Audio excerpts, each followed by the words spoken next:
میاں کنجوس: ہاں، آپ کو مفت چاہیے تو وہ سامنے کنویں پر آم کا درخت لگا ہے، وہاں سے توڑ لو۔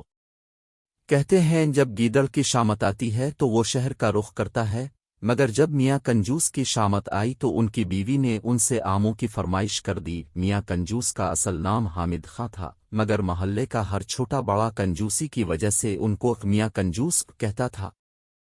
خیر، میاں کنجوس نے فرمائش سن تو لی، پھر بہت ہمت کر کے اپنے صندوق میں سے کچھ پیسے نکالے اور بہت شان سے اپنی جیب میں رکھ کر بازار کا رخ کیا۔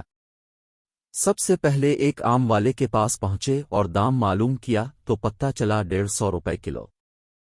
یہ سنتے ہی میاں کنجوس کانوں کو ہاتھ لگاتے ہوئے بولے، ارے بھائی، اتنے مہنگے، کچھ تو کم کرو۔ یہ سن کر آم والے نے جواب دیا، اس سے سستے لینے ہیں تو آگے جاؤ۔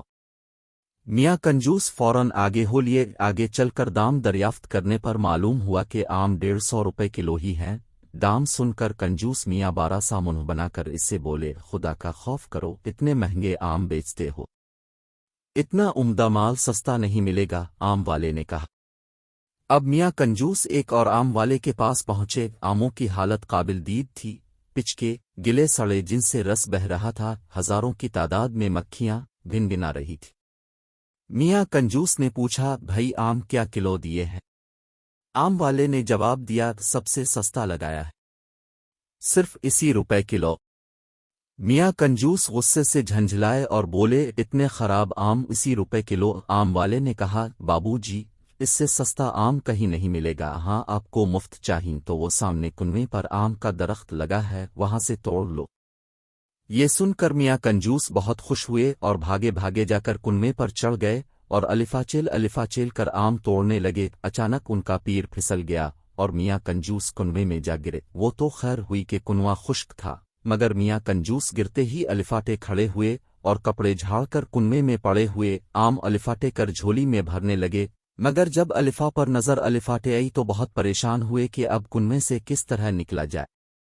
یہ خیال آتے ہی میاں کنجوس لگے چیخنے چلانے۔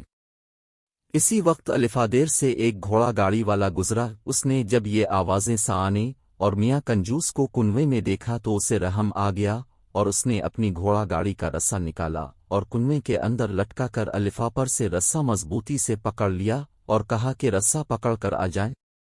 میاں کنجوس نے ایسا ہی کیا، مگر ابھی ذرا سا ہی چڑھے تھے کہ گھوڑا گاڑی والا ان کا وزن نہ سہ سکا اور دھڑام سے کنویں میں آن گرا اور میاں کنجوس دوبارہ کنویں میں پریشان ہو کر چلانے لگے۔ ان کے ساتھ گھوڑا گاڑی والے نے بھی چلانا شروع کر دیا۔ اچانک اس آم کے درخت کا مالک وہاں پہنچ گیا۔ اس نے دیکھا اور حیران ہو کر پوچھا کہ تم دونوں کنویں میں کیا کر رہے ہو؟ تب میاں کنجوس نے تمام بات اس آموں کے مالک کو بتائی۔ مالک نے کہا، اگر آپ مجھے 200 روپے دیں تو میں آپ کو نکال دوں گا۔ یہ سن کر میاں کنجوس نے چارونا چار وعدہ کر لیا، اور جب دونوں کو مالک نے باہر نکال دیا تو میاں کنجوس نے مجبورنہ 200 کے نوٹ مالک کو دیے اور خالی ہاتھ گھر آ گئے۔